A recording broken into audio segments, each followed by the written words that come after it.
Hey, this is Bruce, and in this tutorial, we'll back up WordPress, including both the database and our files. So when we log into the dashboard, you can see that it's telling me that there's a new version of WordPress out, version 5.6.2, and this happens quite often, and it's important to keep WordPress up to date.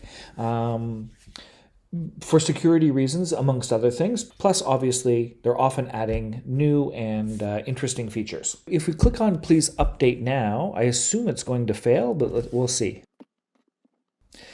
Now you can see here it's telling us to back up our database and files.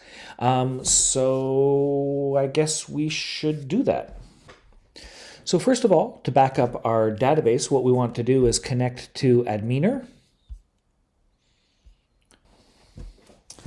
And then you can see here we've got our WordPerfect demo database, and if we look in here, we can see all the tables that have been added just while we're here.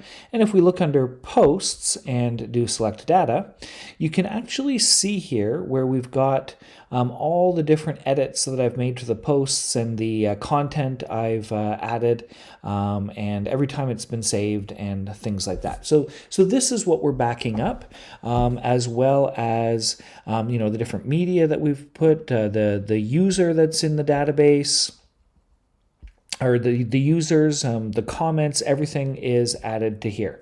For some reason something happens, we want to make sure that we have a copy of this. So if I click on here and then go export, so you can see it gives me an opportunity to export it as SQL or other formats. So we're going to choose SQL and we're going to save it.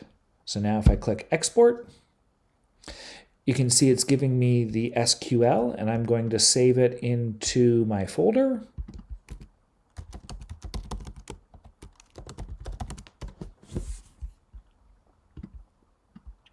And so we'll go ahead and save that. And now if we look at that using Visual Studio Code, you can see essentially it's just an SQL dump. It goes through all the commands that are needed in order to recreate the database. So essentially create the database and then create the tables. So you can see it goes through and makes the tables. So if we come down here to the WordPress posts table, so you can see all the information I've put in, including links and text and images. So now that we've got that, the next thing we need to do is to make sure that we've got our files backed up. Okay, so the next thing for the backup that we need to do is log in using SSH, and then we're going to create a tarball or a zipped file called WordPress_backup.tar.gz from the WordPress folder.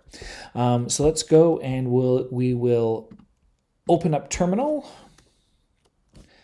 and then I'm just hitting the up button on my numeric keypad, and it's going and grabbing the last commands I've used. So that's an easy way of getting back to where you were.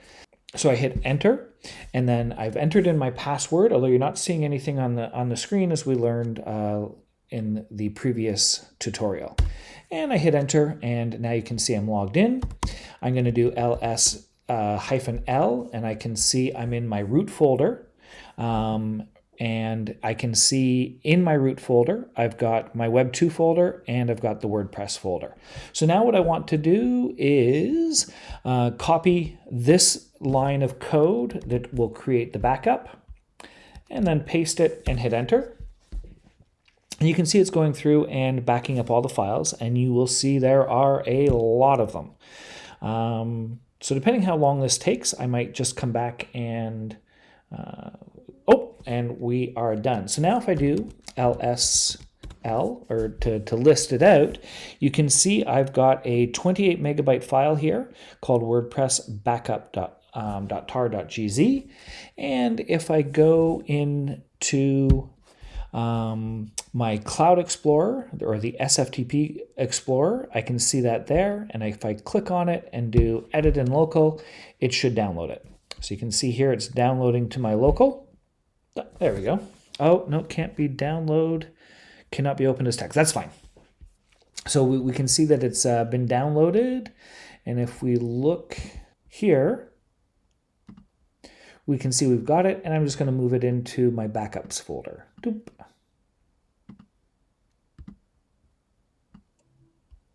All right, so now we've got the two things that we need to get backed up. We've got the files from the WordPress folder, and we've got the database in that SQL. So now we can go ahead and see if we can't install this version. So I'm going to click on Update Now. And you can see here, we need to update the file permissions. And so we will go in and we'll change WP admin to be able to accept writing. So I'm going to cd into WordPress. You can see WP admin is not writable from our WordPress install. So we're going to add that code. If I do LSL again, now we can see it is writable. And if I go back to updates and say update now,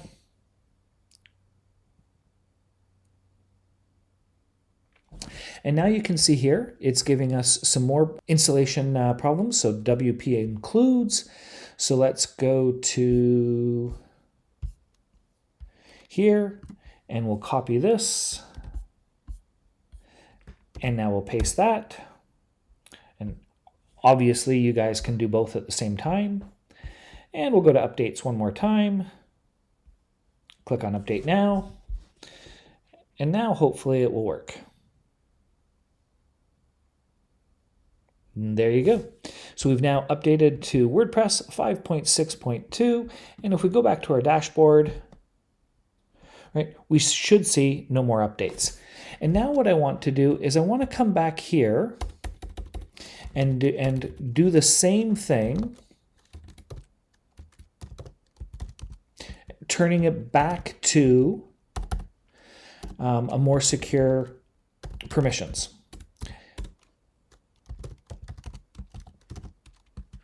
So we're changing the mode or the permissions, making it recursive, so it'll do all the directories, setting it to 775. So, and then WP, so that the public does not have the ability to write, and then hitting enter. And now if we go back to our directory or listing, you should see it's somewhat similar to what we had before. And now if we go and look at our site, there shouldn't be any difference. It's still working, but we've got better security in the background now that we've got it, and we've got good backups so that if anything ever happens, we can restore our WordPress site. Keeping backups of both the database and all the files is a very important task when you're managing a WordPress site. I hope this helps.